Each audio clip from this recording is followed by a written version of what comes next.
It was our intention to make a movie, not write a book, but by making the movie, we ended up writing a book.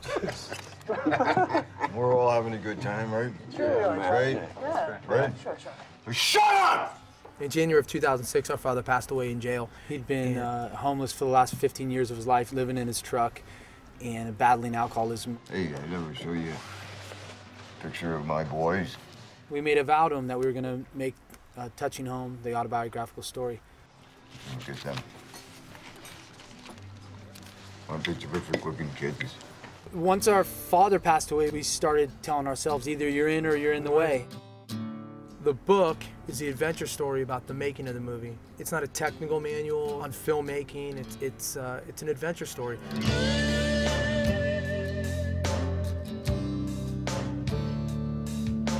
The last time we had visited our dad in jail, he said, you know, when are you making our movie? He knew about the screenplay, and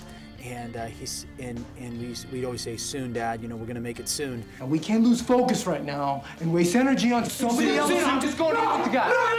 No! It's our time. And he said, who's gonna play me? And we said he said he's got to be good looking. We said, well, Ed Harris. And we all laughed about it. It was, you know, because it's a jailhouse dream. It's an impossible dream. That was just something to lighten the very sort of heavy situation. And Ed Harris had always reminded us of our father. I can't shake this thing. Can I get you a cup of coffee?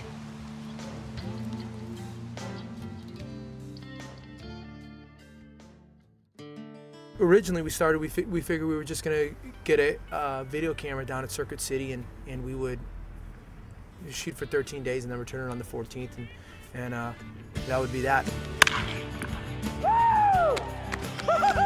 But it turned into something much bigger than we had anticipated. Just it started snowballing. It ain't that complicated. You either do it or you don't.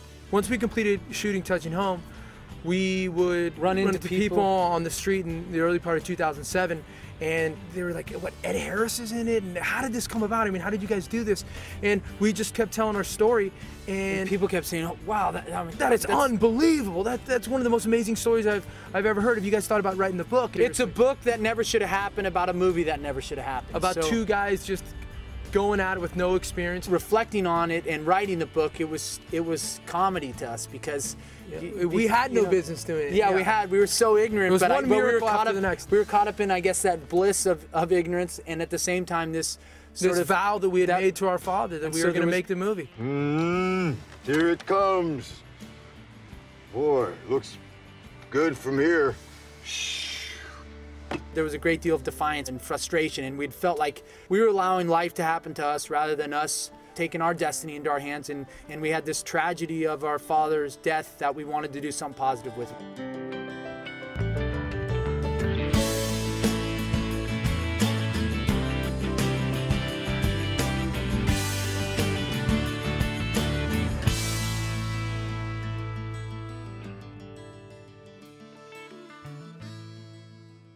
It's too long, because remember, it's got to be. Well, then jump in. Sure, say autobiographical. You could say it's an autobiographical story. Right. Okay, you start. Her agent read it in a couple days and called us and said, hey, I really think there's a book here. And we're like, well, yeah, we wrote it. People have been comparing us to other brothers, and what we've been trying to tell them is that we're not brothers. I mean, I met this guy he was on a desert highway. He was thumbing it. He was thumbing it out in Port Side. No, let's get it straight for the record. I met you. I was driving.